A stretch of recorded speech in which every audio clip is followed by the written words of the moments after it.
This presentation is about choosing the best formula for IOL power calculation for your cataract patients. And this is because one of my PG students failed to explain that why we are using one particular formula over others. So this is for helping them as well as the audience. Now, understanding the available published IOL power calculation formulas, and this is the list which is also segregated along the features of the formulas, that is, are they effective in a normal sized eyeball or a long and short, along with a normal anterior segment anatomy or abnormal anterior segment anatomy. And here we can see the last two formulas, that is the Olson and Barrett 2 formula, are accurate for all possible axial lengths and also all kind of anterior chamber.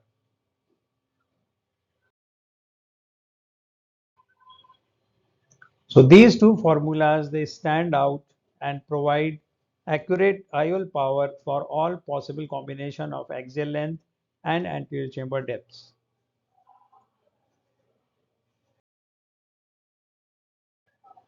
However, when we look at the Olson formula and its availability, we find that it is available only with lens star biometer.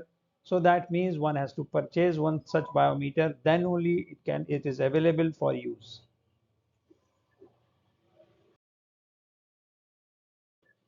When coming to Barrett 2 or universal Barrett 2 or UB2 formula, it is known by all these names.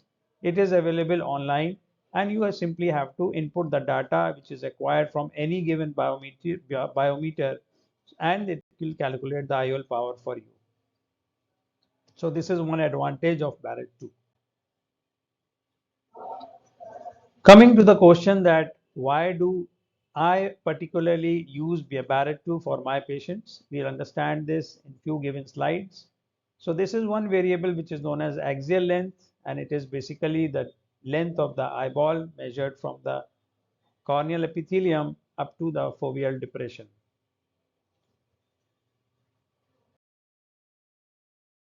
We have another variable which is anterior chamber depth, which is measured from the corneal epithelium up to the lens epithelium, and it should be measured separately using optical biometer, where few biometers they measure it from the corneal endothelium.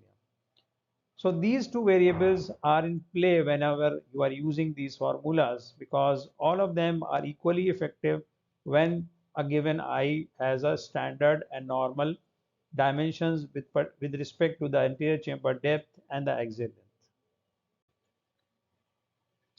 If we look at a cross section of the eye, we'll find that as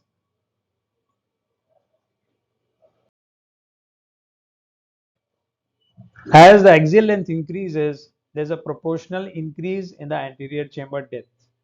And the most common formula which is available and used is a Sarkate T, and this has an incorporation of this factor in the formula so that when we are having a larger axial length, it incorporates that information in calculating the IOL power, keeping in mind that anterior chamber depth also will be greater in these eyes.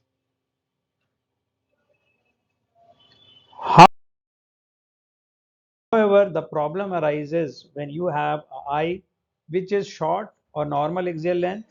However, the anterior chamber depth is greater. And on comparison, an eye with a large axial length but a shallow anterior chamber, that is a match which causes a problem in the IOL power calculation. So when we are implanting an intraocular lens on our patients, the lens rests in a position which is the posterior capsule, and depending on the anterior chamber depth, it will vary where it is resting with respect to the cornea. And this is known as effective lens position, and this will vary depending on how deep or how shallow the preoperative anterior chamber depth was. And that is why this formula is useful because it incorporates all possible permutation combination of axial lengths and anterior chamber depth. So in summary, why to use UB2? First of all, it is available free of cost. Second, the data from any biometer, that is K1, K2, axial length, AC depth and lens thickness, can be used as input to get the IOL power for any given eye. And it incorporates pre-op ACD and hence is better in predicting effective lens position and hence is accurate in all kind of non-proportional dimensions of the eye. It is accurate than other formula in eye with abnormal dimensions. And in summary, these are the factors why UB2 should be a preferable formula for calculating the power of the intraocular lens. Thank you.